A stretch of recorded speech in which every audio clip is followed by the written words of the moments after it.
All right, so we'll go ahead and get started. First off, good morning, good afternoon, good evening, depending on where in the world you may be joining us from. We are so excited to welcome you as a newly admitted student to UC San Diego. These webinars that we will be hosting throughout the pre-arrival season are hosted in partnership with our Division of Graduate Education and Postdoctoral Affairs, also referred to as GEPA. We have some GEPA colleagues joining us today. You will likely find that UC San Diego is a very large campus with many different offices. And even though at times that can feel overwhelming, we like to pride ourselves in good collaboration. So we are so lucky to have such great colleagues across campus. And if we may not know the answer to your specific questions, we try to refer you to those who do. And so this is a great example of that partnership. And we're so grateful to GEPA for being able to host these together. My name is Grace Fuller. I use she, her pronouns, and I serve as the Interim Assistant Director of International Experience and Engagement at the International Services and Engagement Office, also referred to as ISEO. And I will hand it over to my colleague Vanessa to introduce herself. Hi, good morning, everyone. My name is Vanessa Cisneros. Welcome to UCSD. I'm an International Student Advisor here at ISEO. And I look forward to getting to know all of you and welcoming you to campus and figuring out how to complete all the steps that you got to do. Thanks for being here today. Hi everyone, my name is Mary Hogan. I'm the Director of Graduate Admissions over in the Division of Graduate Education and Postdoctoral Affairs. And yeah, I'm looking forward to answering any questions you may have and sharing some important reminders when it comes to next steps in the admissions process. Hello, everyone. Welcome. I am Shauna Slabiota. I use pronouns she and hers, and I work in graduate education and postdoctoral affairs. Part of my role is organizing welcome events for new graduate students. And as we get closer to the fall quarter, you'll receive more information about that. But for today, happy to answer questions. Again, just welcome. Wonderful. So a little bit of housekeeping before we begin. This is a snapshot of how we'll spend our time together today. So we'll do a brief introduction of the International Services and Engagement Office, also known as ISEO. We will have some reminders from graduate admissions in terms of first steps. Then we're going to provide an overview of how to apply for your I-20 or your DS 2019 and the corresponding visas. We'll end with some approaching deadlines and reminders, as well as the upcoming webinars that you can look forward to. And then at the end of each webinar, we do have a dedicated time for open question and answer. So do know that we have slotted that, and it's important to us to be able to answer as many questions as you might have. Okay, so you might have already experienced this, but do know you are currently in listen-only mode, which means you can hear us, but unfortunately we can't hear you. So the main way that we'll actually interact today is through that Q&A feature on your Zoom menu bar. If you have not utilized the Q&A feature before, the next screen will kind of provide a snapshot of what that's like.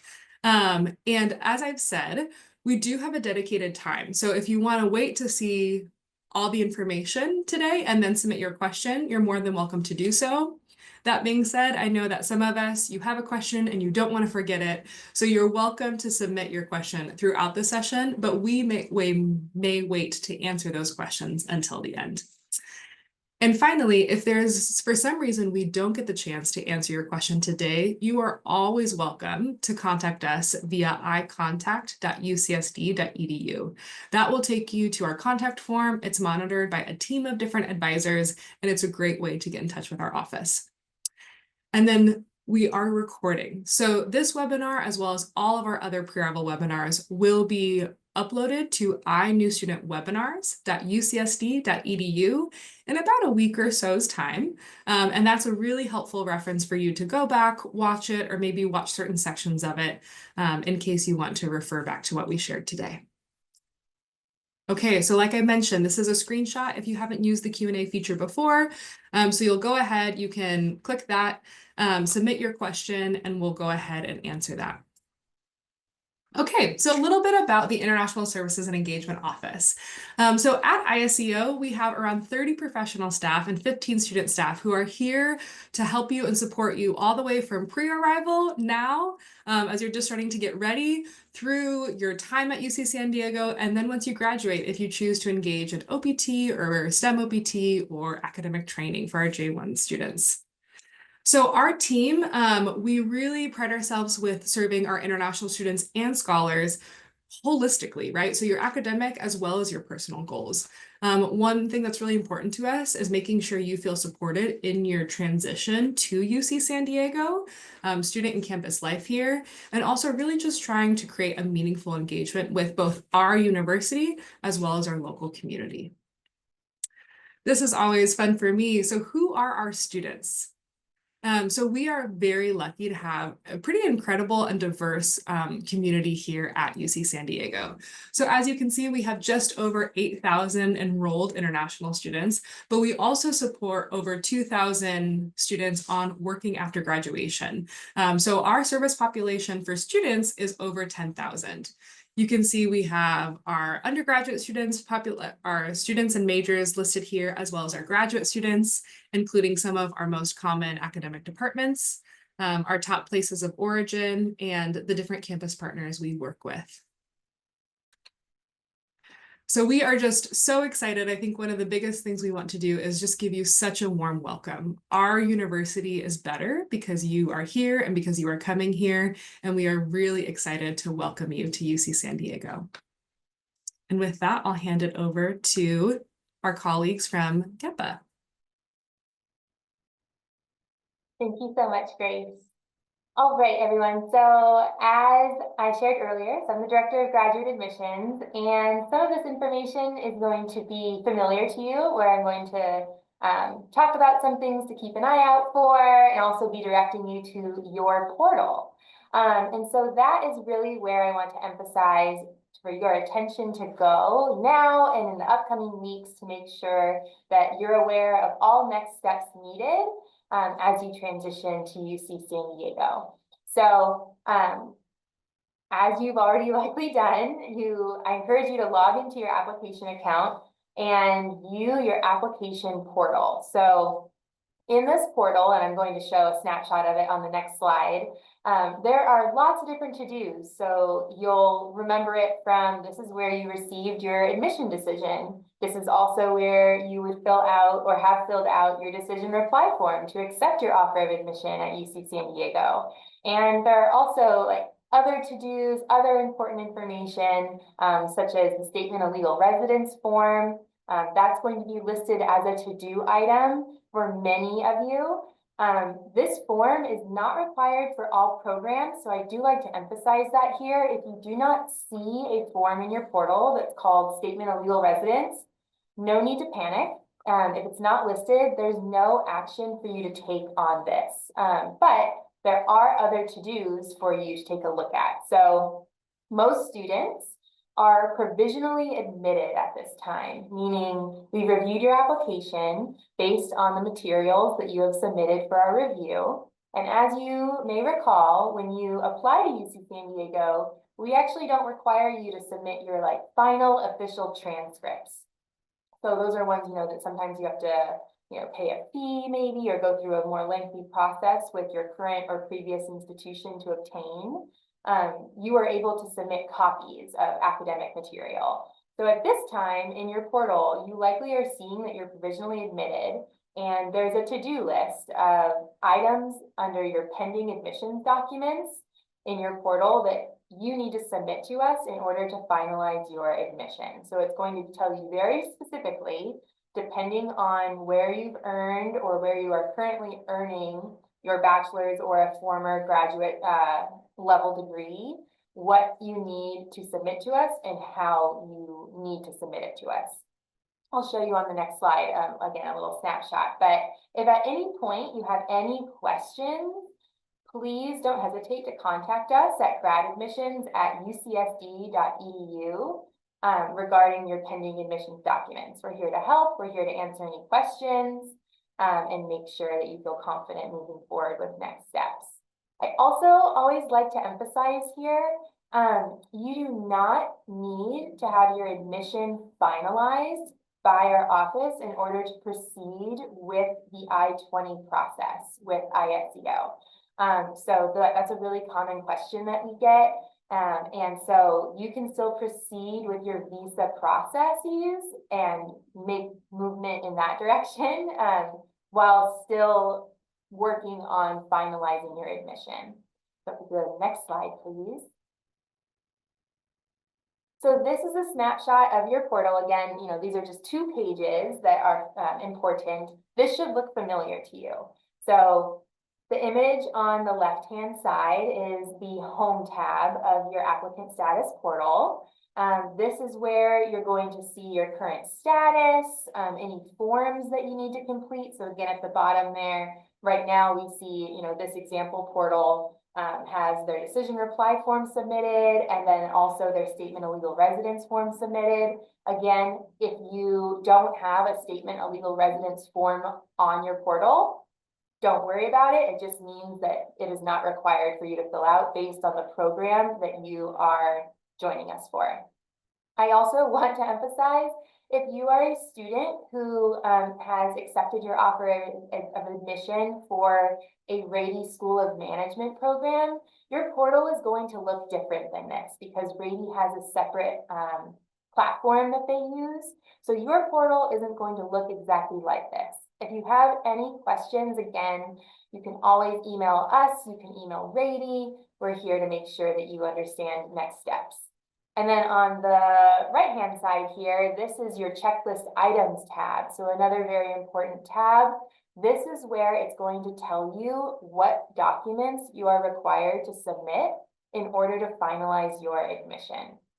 So it gets very specific based on the institutions that you have attended and what material you need to submit and the deadline for that. So we have a pretty generous deadline when it comes to submitting all material that you need to in order to finalize your admission. It's the 4th Friday of fall quarter.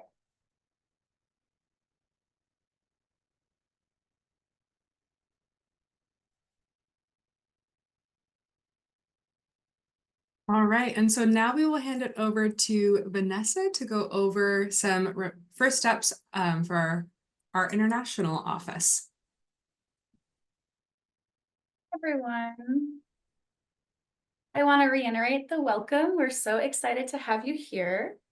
And with our international students, remember that you always want to work closely with graduate admissions and with your departments on all of the academic components to your journey here at UCSD. And we here at ISEO are always going to be your go-to for any of your immigration-related questions or matters. So from the get-go, you can start to understand that you have the dual responsibility to really work with both the academic components to your journey and also the immigration components to your journey. If we get to welcome you here in the fall, you will get to know me very well. I'll see you a lot. So ISEO has tried to make the process of arriving and starting your program here at UCSD as seamless as possible and also as intuitive as possible. We have a website, inewstudent.ucsd.edu, and this is intended to help you through your journey from pre-arrival to when you actually join us here in the fall or in August. I wanted to go over how to navigate to this website. Please navigate to inewstudent.ucsd.edu, and you will see the image on the left where it says starting a new program. And from there, you will click See More. It's the green button, teal button. And then from there, you will select New Bachelor's, Master's, and PhD student. That will take you to the site on the right. And the site on the right is really everything you're going to need to know in terms of getting to UCSD immigration-wise. So from pre-arrival until you get here and start classes and submit your check-in form, this site is going to have every single thing that you need to do. So please make sure that you bookmark it and use it and look at it all the time so that you have all of the information that you need. Yeah, lean heavily into this site.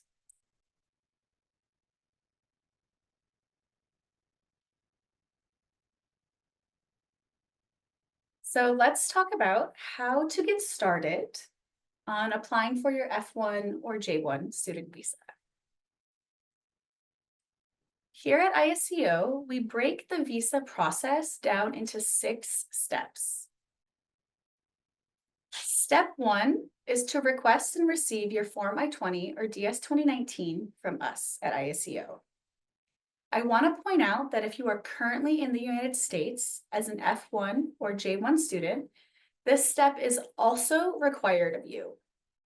So if you're attending this webinar and thinking, I don't need an F1 or a J1 because I already have one, note that you will still need to request a Form I-20 or DS-2019 from ISCO in order to attend UC San Diego. So this information in today's webinar will be relevant for you as well. If you are in need of an F1 or J1 visa stamp in order to enter the United States, then the next step once you receive your Form I-20 or DS-2019 will be to schedule your visa interview. This will involve submitting the visa application, the Form DS-160, to your local embassy or consulate and paying the required fees. You will then attend your visa interview upon the scheduled date. Upon successful completion of the visa interview and application process, the U.S. Embassy or Consulate will provide you with your F1 or J1 visa stamp. You will then be able to plan your travel to the United States. The visa process does not stop there. Once you have your Form I-20 or DS-2019, plus your F1 or J1 visa stamp, you need to successfully enter the United States. This is called applying for entry at the port of entry. And this is where you will go through customs. Upon successfully passing through customs, you will then be able to arrive to UC San Diego. The last step in the visa process is to arrive to UC San Diego and complete what is called the SEVIS check-in in order to activate your F1 or J1 status. This will be a form that you will submit to our office showing proof that you have successfully entered the US under your F or J status. Once you have submitted your SEVIS check-in form, we will activate your F or J status. You will be an active status international student in the United States at UCSD. So the website that I had mentioned previously, it has all the resources necessary to navigate these 6 steps of the visa process. And I do want to reiterate step 6. You are at the very beginning of this journey, but now please also know that as soon as you arrive, you must submit our check-in form so that your status is activated. Without activation, it is canceled. So take note of that now. Today, we will be focusing specifically on the first step of the visa process, which is how to get your Form I-20 or DS-2019. Lucky for you, later this week on Thursday, March 6th at 8:30 a.m. Pacific time, we'll be holding our next pre-arrival webinar where we will discuss the next 3 steps in this process, which is the visa application process. So we'll look at once you've received your I-20 in 2019, DS-2019, how do you actually apply for your F1 or J1 visa stamp? If you haven't registered for this session, you can do that by visiting inewstudentwebinars.ucsd.edu. We hope to see you later this week to take a look at how we apply for the visa.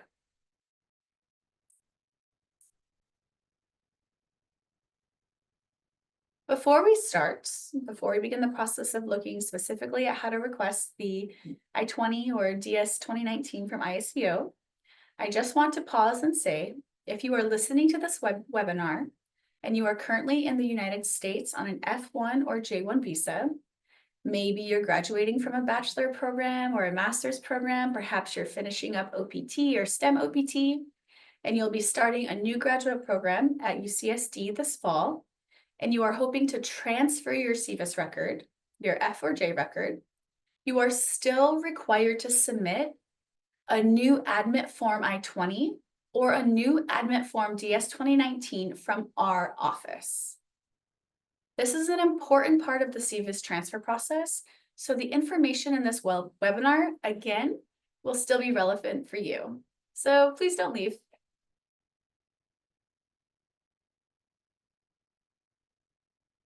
We also have a pre-arrival webinar specifically dedicated to the CVIS transfer process, scheduled for Thursday, May 8th. And again, you can sign up for this session at inewstudentwebinars.ucsd.edu. So if you are a CVIS transfer student, please sign up for that webinar so we can guide you through the process. For those who will be applying for an F or J visa for the first time, let me briefly explain what the Form I-20 or DS-2019 is. You must have first received your Form I-20 in order to apply for an F visa stamp at your local U.S. consulate. Or you must have received your Form DS-2019 in order to apply for a J-1 visa stamp at your local U.S. consulate. This is because the Form I-20 or DS-2019 is your certificate of visa eligibility. In other words, the Form I-20 or DS-2019 lets the consulate know that you have been admitted to UC San Diego and that you are now seeking a US visa in order to come into the United States as a student. If you are not sure which you should request, the I-20 or the DS-2019, see our guide at inewstudent.ucsd.edu. It's that yellow button towards the bottom on the right hand of the screen. You can see it here, the F1 and J1 visa eligibility requirements. This guide will help you determine which is most appropriate for you if you don't already know.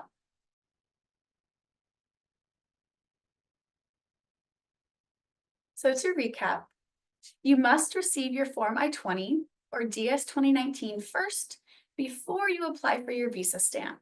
And your visa stamp is what allows you entry into the United States. Starting yesterday, on March 3rd, you were able to request your Form I-20 or DS-2019 from iservices.ucsd.edu. Once you have received it, then you will have the information you need to begin your visa stamp application process, which we'll go over this upcoming Thursday.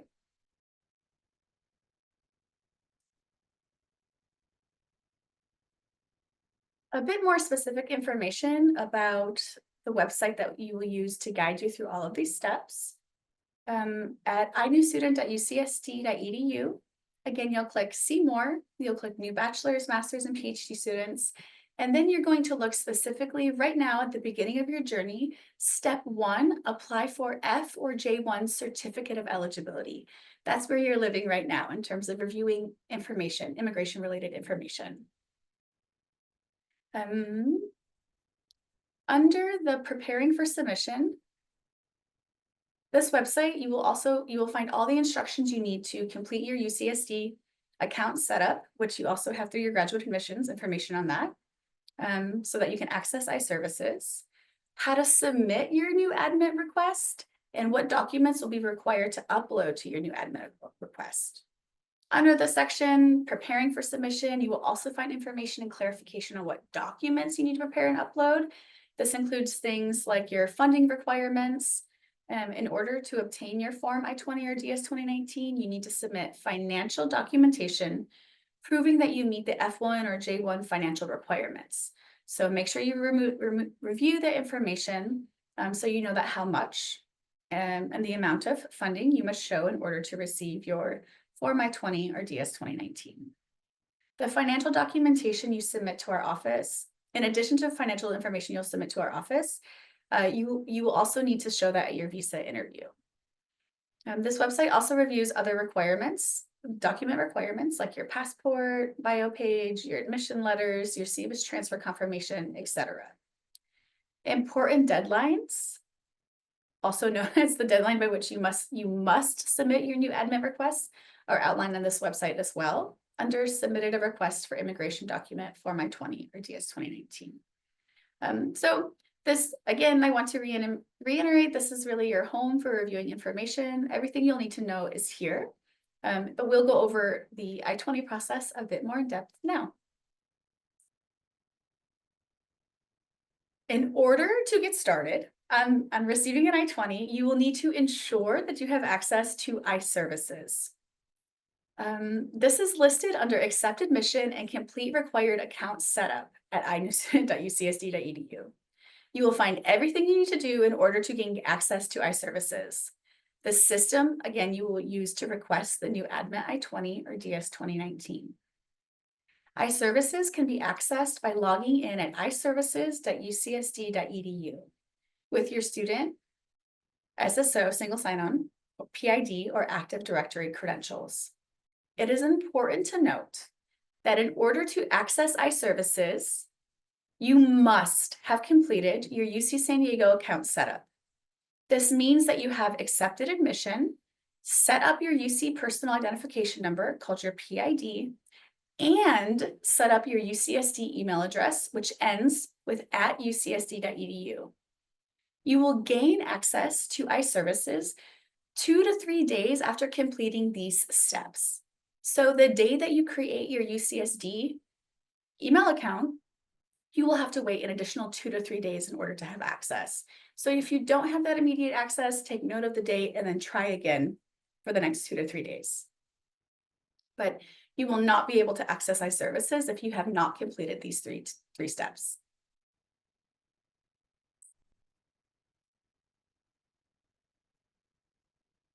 Once you are able to log into iServices.ucsd.edu, this is what it will look like. We are viewing Tammy Triton at this moment, but the first thing you will do if you are hoping to request a new admit I-20 or the DS 2019 is you will look at starting a new program at UC San Diego. We've highlighted it here on the left side of the screen. From there, you will select which new admit request you will submit. Remember, if you begin a degree program at UC San Diego in F visa status, you will submit the new admit I-20 request. If you begin a degree program at UC San Diego in J visa status, you will submit the new admit DS 2019 request. If you are in the US on a different non-immigrant visa status like F2, H4, L2, but plan to change to F or J, please schedule an appointment with an ISU advisor, icontact@ucsd.edu to discuss this further. So we'll guide you through that process, but this is for a very few number of students. Most of our students are coming in on F and Js. So you will select the one that you're submitting under tasks and iServices. When you select the form that you would like, the request that you would like to submit, you will see all of the required e-forms within that iServices request. So here we can see 1, 2, 3, 4, 5, 6. We see all of these here. We see 6 required e-forms. Be sure that you have submitted all of these required e-forms within the service request, the iServices request. Incomplete submissions with missing e-forms cannot be processed. Finally, be sure you submit the submission confirmation. I have highlighted it here at the bottom for you. The submission confirmation is what completes your request and sends to our office to review. So in other words, if you are completing and submitting the e-forms, but you are not completing to the submission confirmation, we will not receive your request. So be sure that you complete that final step. The processing time for your I-20 or DS 2019 document is generally 15 business days from the date you successfully submit a complete new admit request in iServices. I would like to define a complete new admit request. This is a request that needs no further updates and no edits. If your application, if your submission requires further updates and edits, it is not complete. Please note that processing time for your new admit request will depend on a number of different factors and cannot be guaranteed. Most importantly, new admit requests will be set to incomplete when additional information, updated information, or clarification is needed on your new admit request. For this reason, please thoroughly review all e-form instructions and your responses prior to submitting. Please note that the days that your iServices new admit request remains in an incomplete status will not count towards the general 15 business day processing time and may cause a delay in the issuance of your I-20 or DS 2019. If your application is incomplete or invalid, you will be contacted by ISEO, an ISEO advisor with instructions to resubmit or add clarifying information to your request in iServices. Please remember that the speed at which your new admit request, I-20 or DS 2019, is completed is directly connected to how well you review and follow the instructions on our website and iServices. Take your time when submitting so you do not have to correct errors or unclear information later. We certainly understand you are all very eager to get here and have your Form I-20 and DS 2019 issued, but this process often gets set to incomplete because instructions or the uploaded materials are not clear. So please take your time on the front end and know that we are working as hard as we can on the back end to get those forms to you as quickly as possible.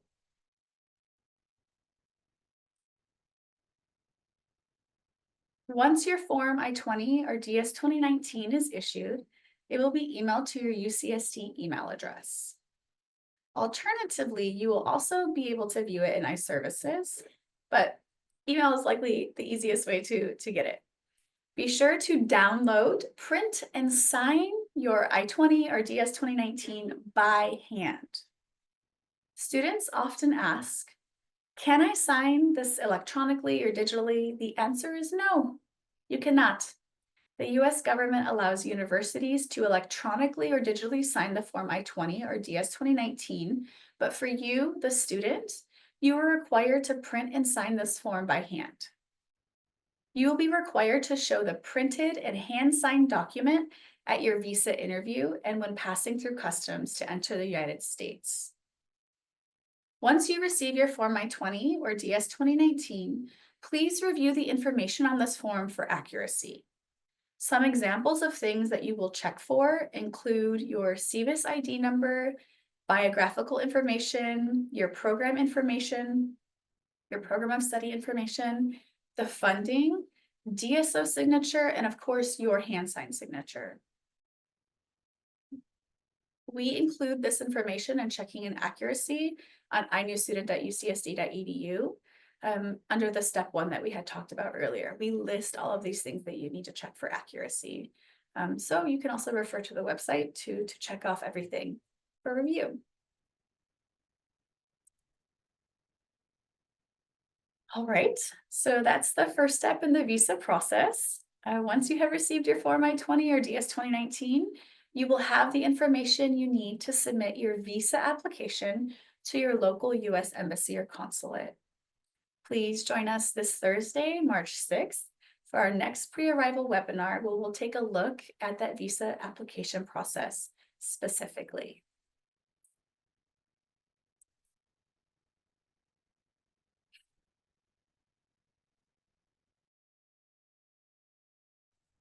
All right. Thank you, Vanessa, for such a thorough overview of what it looks like.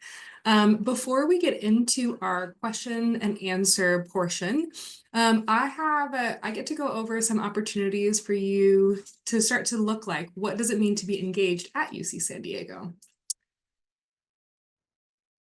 Here we are. Okay, so the first website I'd like to share with you all is our iEvents calendar. So I know many students will actually bookmark this page because when you're wondering what's going on campus, how can I get more involved, what do I want to go to this week or this weekend, the iEvents calendar is a live calendar that's continuously populated both by our office as well as partner offices, student organizations, etc. And it really targets events that either have a global focus are targeted for international students and scholars, or something of that nature. Like I said, it is a live calendar, so it is continuously being updated. You could go in there right now and see some of the events, as well as go in later when you're closer to the arrival and then see what events are happening. The next website I'd like to share with you is our iPrograms website. So while the iEvents calendar is a list of different events, our programs are regularly occurring opportunities for connection. So some of our signature programs include Global Coffee Hours. We host these once a month during the academic year. English in Action is our conversation program where we pair incoming students or scholars who want to practice their English conversation skills with a volunteer mentor to meet weekly. Triton Trekkers is our collaboration with Outback Adventures to explore our beautiful backyard of San Diego. So whether that be snorkeling or surfing or hiking or kayaking or rock climbing, there's so many different ways to get outside and to really explore this beautiful place. And so we invite you to do so through Triton Trekkers. ISAC is our International Student Advisory Council, where you can meet with leadership and advocate for the international student experience here at UC San Diego. Game night is hosted monthly, where we get together, we have a bunch of games, we have some food, and it's a great time for just connection. And then similar crafting is where we come together and we can kind of de-stress, do a craft together, and be in community. If you'd like to learn more about any one of these, I put that link in the chat. Finally, I also want to share our Grad Pals program. So our Grad Pals program is specifically for our incoming graduate students. And so you will be matched with a current graduate student at UC San Diego. I'll go ahead and put that link in the chat. Usually we pair folks based off of their department. But if there are other ways that you would like to be matched, let's say from the same home country or perhaps speaking the same language, what have you, you can note that in your application as well. But folks will say that being a part of the Grad Pals program was one of the most helpful things in supporting their transition to UC San Diego.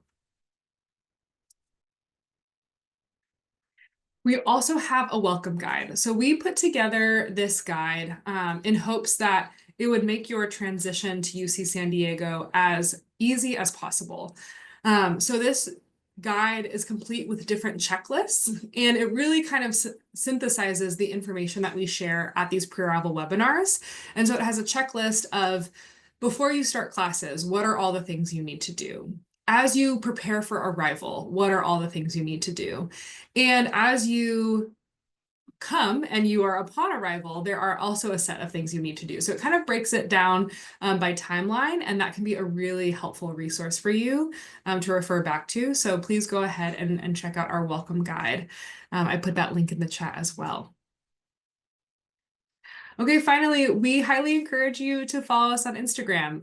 This may or may not be a social media device that you are familiar with, but we are very active, and many of our students here at UC San Diego are very active on our Instagram. So our handle is at istudents.ucsd, and we will continually be posting different pictures and videos. So this is a great way to kind of get a snapshot into what student life is like here at UC San Diego, specifically student life as an international student. Additionally, we often do Instagram giveaways. And so if you're a new student, you might be eligible for a giveaway, as well as advertise for upcoming events and things like that. So if you want a sneak peek into the student experience specifically for international students at UC San Diego, our Instagram is a great place to start. Okay, so some final reminders.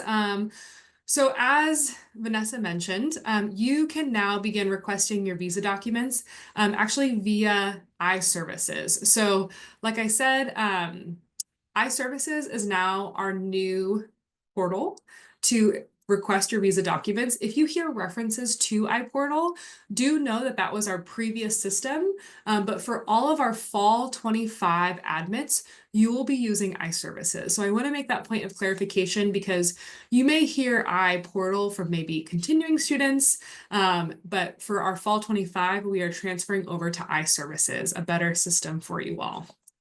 Something else is if you know you are coming to UC San Diego and you're anxious to get that process started, you can also apply for on-campus housing. We do have a webinar coming up next week featuring graduate student housing that will include both on-campus as well as off-campus housing options.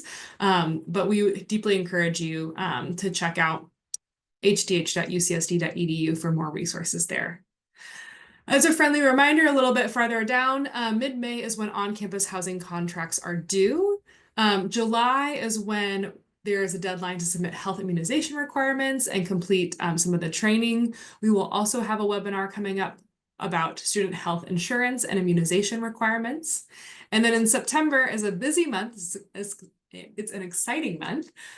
So we have tuition is due, there's move-in, there's check-in. It's also when we host our new international student orientation. And so if you would like a sneak peek of what's ahead, you can visit iorientation.ucsd.edu. And here is a preview of some of our upcoming pre-arrival webinars. So later this week, Thursday, March 6th at 8:30 Pacific time, we will go into more detail about what it looks like to apply for your US visa. Then next week, we'll feature graduate student housing as well as student health insurance and immunization requirements. Then we'll snapshot graduate student funding and English language requirements for instructional assistants. So if you're interested in being, let's say, a teaching assistant or a TA or things like that. March 25th, we'll talk about student life and getting involved on campus as an international graduate student. Then we'll go into finances and student accounts. In April, campus safety, and then in May is when we'll talk about that CVIS transfer process. As a reminder, all webinars are recorded and posted at inewstudentwebinars.ucsd.edu.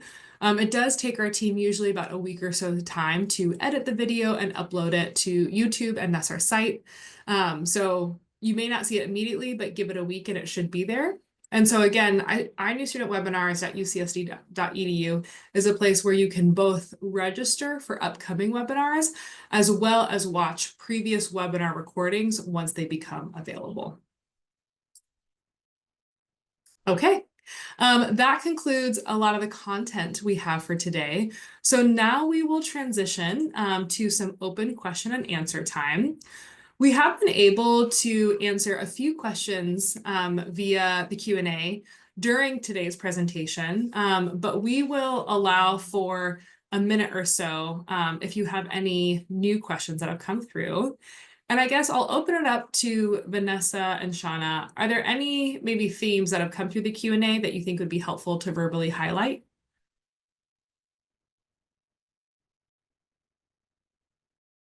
I've had a really great question for a student who is in a summer start program. So the program starts earlier than fall 2025. And in that instance, in iServices, when you submit your DS 2019 or your I-20 request, there are questions to confirm whether you are a summer program start student. So if you're doing a summer start, you'll indicate that on your I-20 or DS 2019 request, and we'll be able to see that and we'll accommodate your start date appropriately. If you're not a summer program student, then we'll answer that question accordingly by saying no. The majority of our students will start in fall 25, but know that if you're starting earlier, there's a place for you to indicate that on the request form, so we'll know. That was a great question. I actually wanted to mention something, Grace. In one of the slides, there was a May deadline for housing contracts, but actually that would be for undergrad students. So, and there will be an entirely um, a session dedicated to graduate housing. So if you're interested in living on campus, please join us there. But I just wanted to mention that with graduate housing, you indicate the date that you want to move in, and then based on the date of move-in, kind of counting back is when you would need to have everything signed. So the dates are more flexible, and I just wanted to put that out there. Thank you so much, Shauna. And I'll go ahead and add in the registration link for our upcoming graduate student housing webinar that will go into more detail about what some of those timelines look like.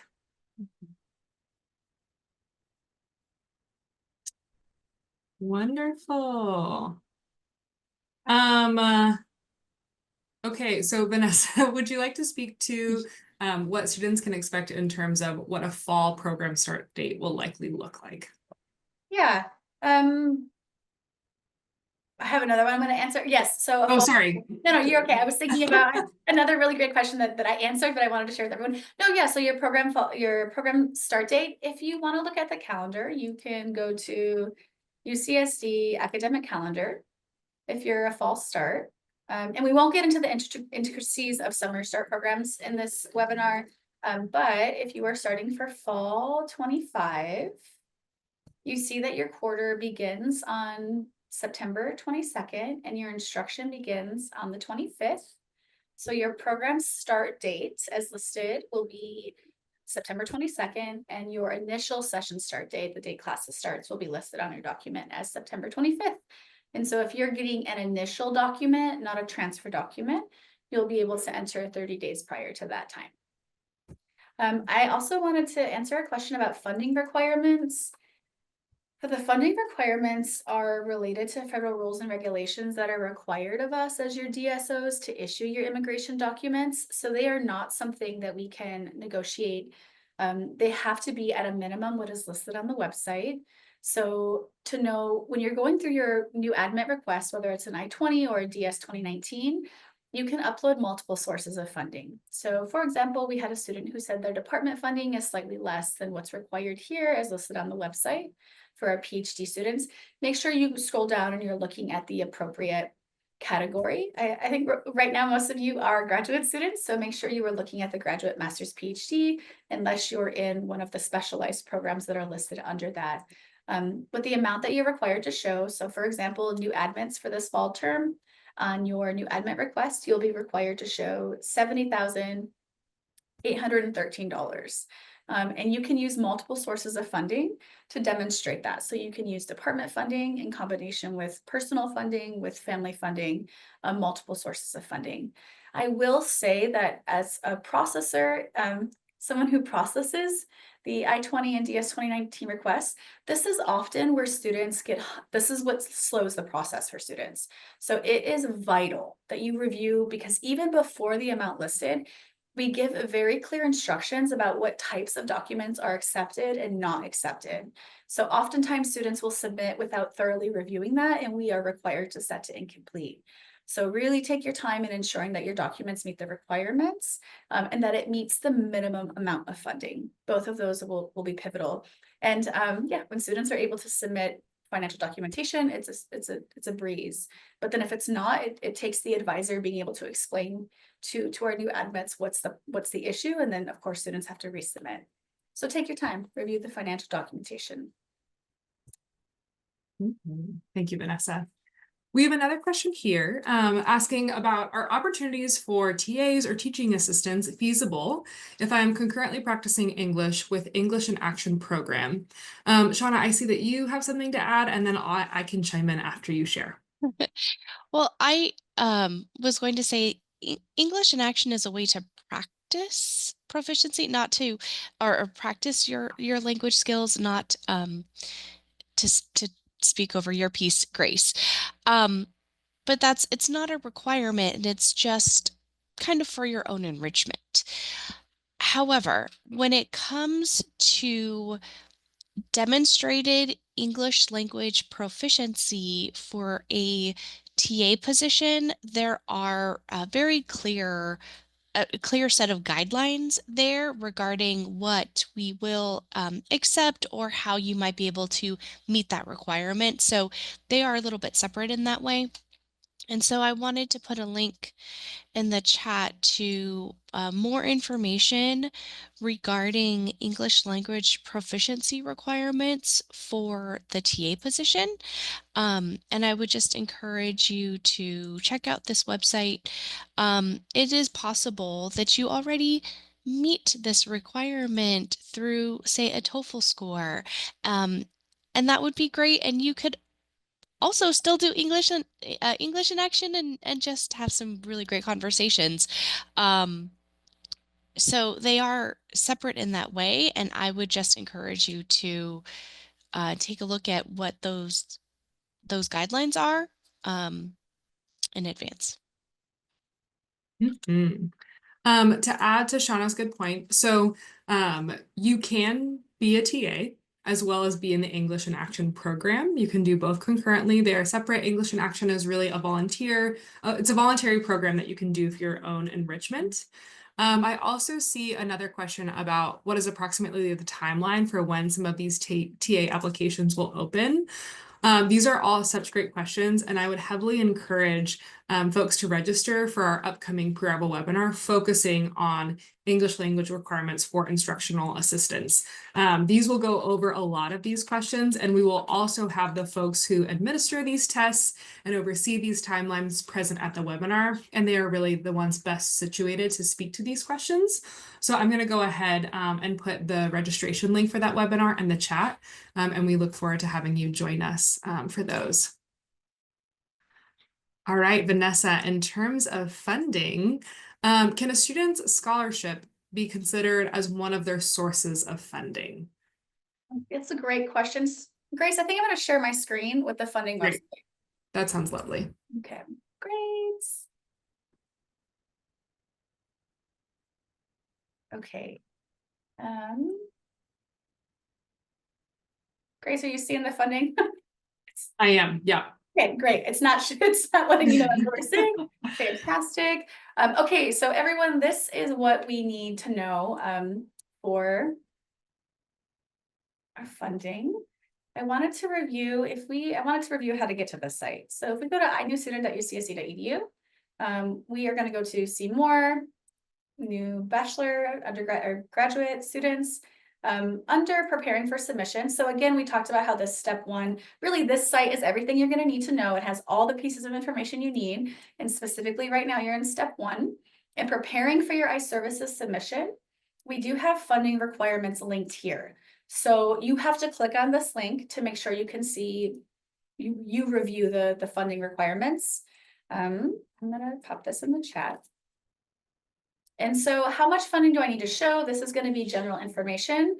And then we had this really great question about scholarships. We also had a great question about department funding.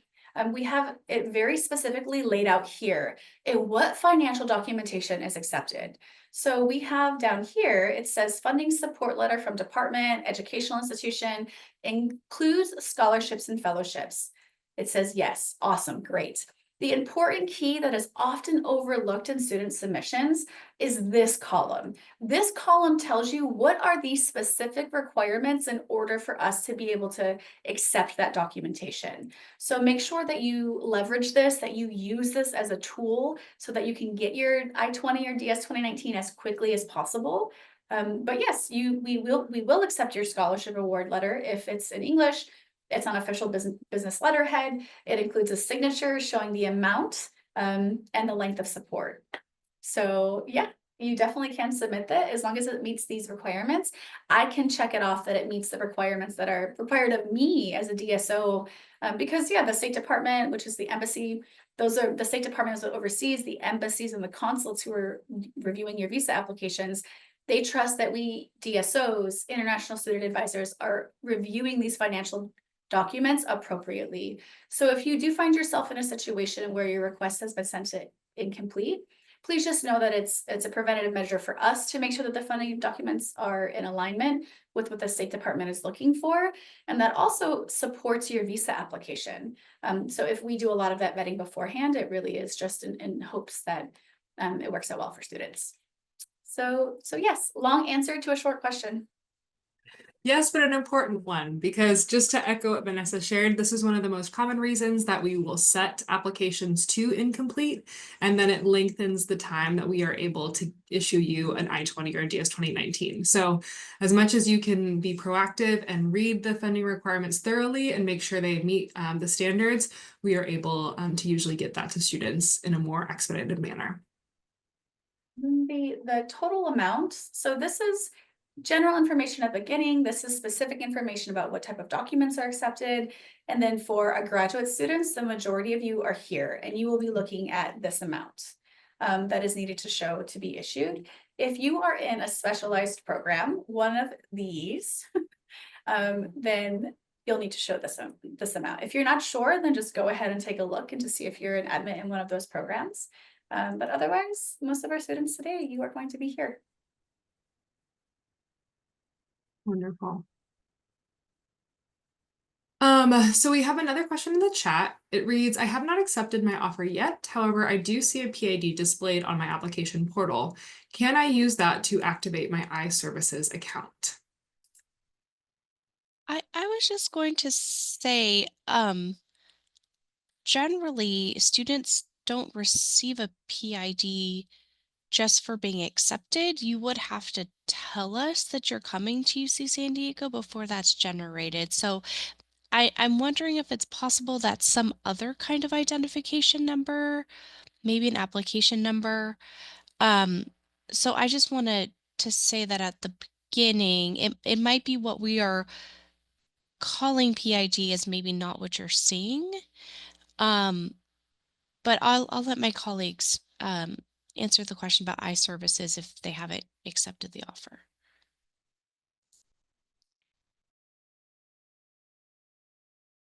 Yeah, so the information that I have, I will share. These will be the required steps in order for you to have access to iServices. It's a bit different than iPortal. I can't, yes. So these are the steps that students will have to follow in order to have access. For our graduate students, yeah, we have specific instructions about setting up the PID here. Can be found in your application portal. And this is why we had indicated in the webinar that it'll take a few days, but you will have to have accepted admissions, you will have to have that PID set up, and you'll have to have your UCSD. I think this is because of the way that iServices is working and the tech that's behind it, but students have to have these 3 items in order to have access to iServices. Without completing those steps, then unfortunately, you won't have access until you do that. Yeah, and I'll just add to that. If you are wondering why maybe you have a PID or if that is some type of identification number, if you haven't accepted your offer of admission, I would encourage you to reach out to gradadmissions@ucsd.edu.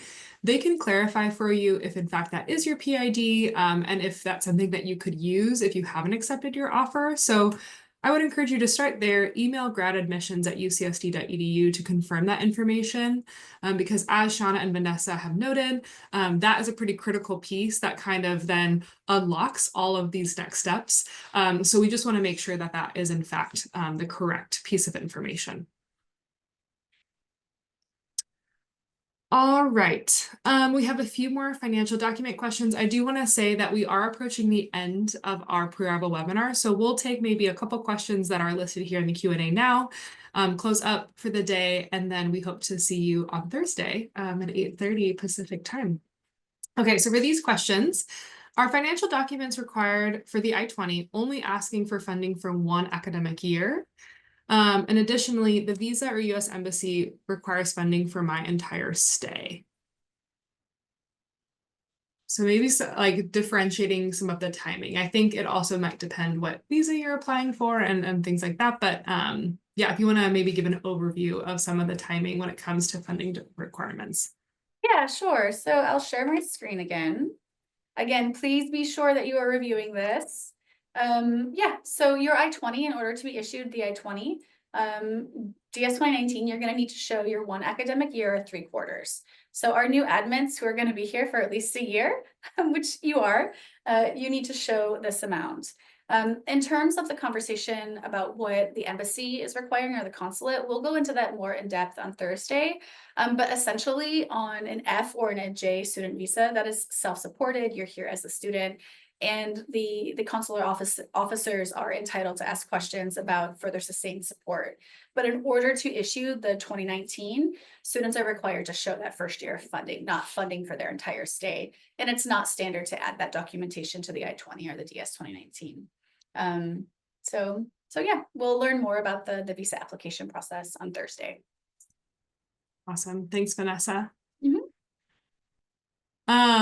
And then we have a question about term deposits as a way of funding. So again, we won't get too much into the weeds, but we do see this can be a common question and a common thing that we see in our funding requirements.